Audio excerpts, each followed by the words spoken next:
us. Today we're going to be looking at vision of UNIBEN Post UTME past question, 2006 past question, that's economics. And the last time, the last episode we did, we completed that of 2005. So quickly, let's begin with this. Now, if you check your past question, if you're with us, just pick your past question. We're beginning from question 16. That's where economics started from. Now, the first question is saying, subsidiary firms are firms that dash. The correct answer there is question A. Firms that render services to smaller to bigger firms. Question 17. It said the introduction of machine into a workplace is likely to cost dash. Now, if you bring in machine into a workplace, certainly it will displace some of the workers. And the type of unemployment that will cause is what we call technological unemployment, which is a type of what we refer to as frictional unemployment. So if you check your option, the correct option there will be option C. Question 18 said a downward slope of the production possibility curve shows that. Now, if I draw the production possibility curve, we have something like this: a curve that shows the output of goods, the output of goods the country can produce from the combination of available resources. So we have commodity Y here, we have commodity X. Now, the downward slope of the curve is actually indicating that these two commodities are inversely related. In other words, you cannot produce more of both commodities on this curve. It means that if I need to produce more of Y, I will have to forgo some units of X. If I need to produce more of X, I will have to forgo some unit of Y. And that's this explanation between X and Y actually comes from what we call the law of increasing opportunity cost. Law of increasing opportunity cost. So if you check your options, the correct option to this question will be option D. That is, there is opportunity cost of producing more of one commodity. Now, if you go to question 19, we're told if MPC is giving us MPC, marginal profit to consume 0.8, and change. They say the level of investment which is required to raise income by 6,000 is dash. Now, listen. Normally, what they meant by raising income by 6,000 simply means change in income. So, change in income is equal to change in investment times K, where K represents multiplier. K is equal to 1 over 1 minus MPC, which is 1 over 1 minus 0.8, and that'll give us 1 divided by 0.2. If you take this division, you'll get 5. Now, in this situation, we're solving for change in investment. If we use our change in investment as the subject of the formula, it will give us change in Y divided by K. Now, from the question, we're told that investment is changing by income is changing by 6,000, and K, which is the multiplier, is 5. So this will give us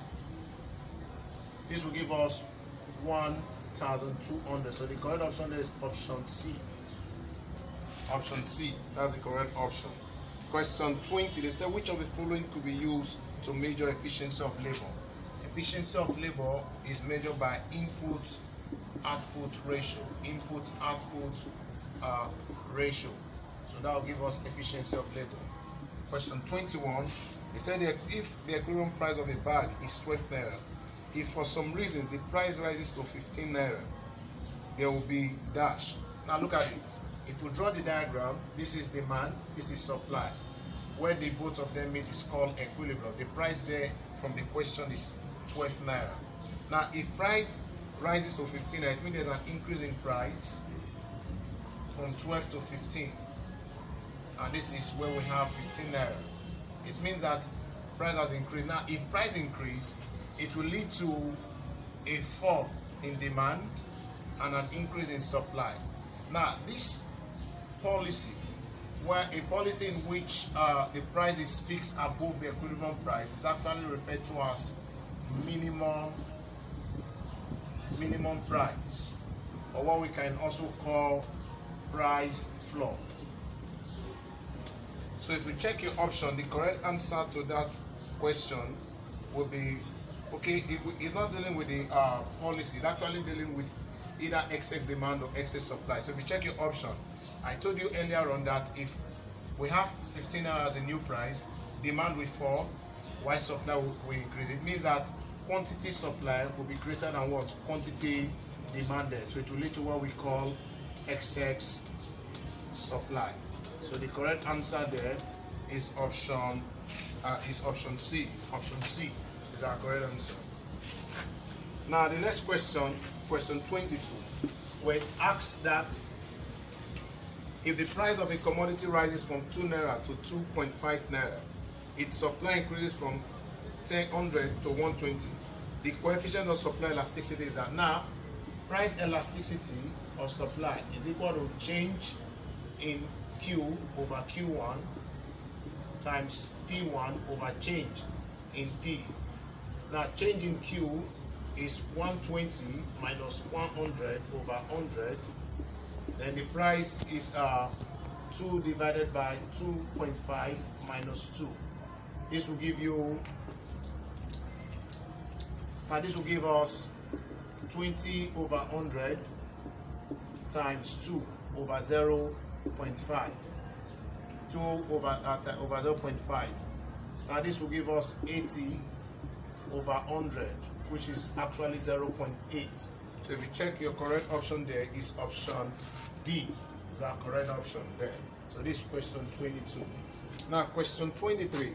They said the cross elasticity of demand for complementary goods. Complementary goods are goods when two goods are complementary.